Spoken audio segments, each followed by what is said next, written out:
Do you have any 6.5 by 4.5 matte stacks from Hobby Lobby or Die Cuts with a View? Let's dust them off and turn them into some quick and beautiful cards.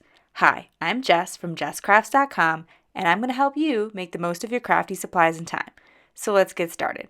Today I have a paper pad from Hobby Lobby. It is a baby paper pad, but I'm going to use it for a spring card.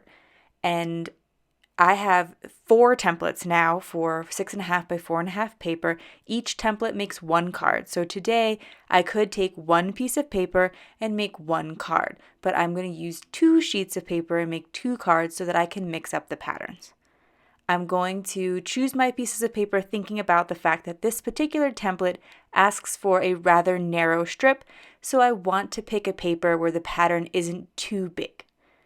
This video is also a collaboration with CatilinAnnaleeCards here on YouTube, and she also has an amazing Instagram. I am a super huge fan of Caitlin, and she makes some gorgeous cards. She is a stunning Copic colorist, and our challenge for each other during this collaboration was to have a sort of spring cleaning challenge. And that means that we will be making spring cards. So you can head over to her channel and she'll make a spring card as well, tutorial for you to see. And we wanted the cleaning aspect was to use a product in our stash that we have had for at least a year. I think as crafters, it's pretty common for us to buy something and love it, but just not get to using it up within the year or so that we bought it. Like, might buy Easter paper, we make a couple cards with it, and then it's not gone. Or we just get distracted by something new and we can go back to an old stamp set and still enjoy it when that season comes back around, for example. So that was our challenge today. I am going to be using this paper, which I have not had for a year, but is more than a year old. And I will be using a stamp set that I've had for more than a year. I would encourage you to kind of join our challenge. If you have something in your stash, if you've been doing some spring cleaning and you found some papers that you haven't touched in a while or a stamp set, make a card with it and tag us on Instagram. I'm at Jess Crafts on Instagram, jess.crafts. It'll be linked. And Caitlin is CatilinAnnaleeCards. So both of them will be linked, her YouTube video, etc.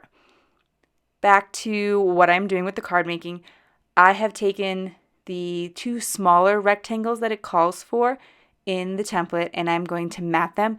I'm going to give them a 1/4 inch mat, and I chose some light blue paper because I thought it pulled in some of the colors from both collections, and my tendency is to look for a coordinating cardstock that I've already cut up. So maybe I don't have to pull a full sheet of cardstock out if I only need a little bit for these mats. And especially with this one, because you're just using mats for a long skinny rectangle and another slightly wider rectangle, you don't need a lot of colored cardstock. So this is great for using some scraps of cardstock that you have on hand. There's going to be a long skinny strip across the back. The very large rectangle that it calls for in the template is not going to get a mat because it is only a 1/4 inch smaller than the card base itself. However, if you wanted to use your cheaper white cardstock, because I do find that you can buy white cardstock more in bulk at a cheaper price, and not always, but because there are some companies, like I think if I'm remembering correctly, Joann's and Michael's, whether you get the colored packs or the white packs of their thicker 110-pound cardstock, I believe it's the same price. So you could, of course, make your card bases with that. I think that the Michael's is heavy enough. The Joann's is just a tiny bit less heavy, but I think it's okay for card bases. And you could do that so that you had a little bit more color behind there if that's what you prefer. And then I'm going to layer up the slightly smaller rectangle, or smaller in terms of length, the slightly shorter, I guess would be then, shorter rectangle on the longer one. So you are just going to see that long skinny rectangle, just a hint peeking out at the edges. Then I have this cute little chick. He is from a creative Fabrica download called Easter Story Clip Art from Chonnieartwork, and it will be linked in the video description. These clip arts are excellent for those days that you don't feel like coloring. If you are trying to use up an older paper pad, you might want to be making a lot of cards, but not taking as much time in terms of like if you were to color every single image. So in those instances, I do think that these clip arts can be a fun way around that. I do fussy cut the clip arts. In theory, something like a scan and cut machine can cut them out for you. Mine gets a little finicky, especially with light colors like this yellow here.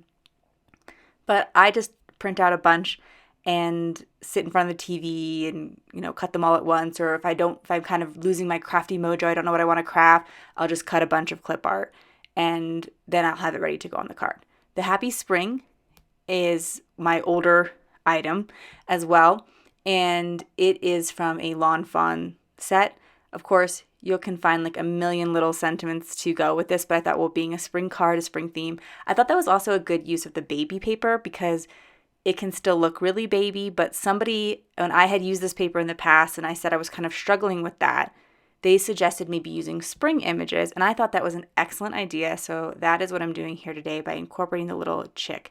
And this chick, even though it is for Easter, I think you could use it beyond spring, and it should still be on the Easter promo price for just $1. If you found this video inspiring, here's another video where you can find more ideas for enjoying your crafty time and supplies. Let me know you like this video with a share to your crafty community, subscribe and click the bell so you don't miss the next template or tutorial, and check the video description for product links. See you in the next video.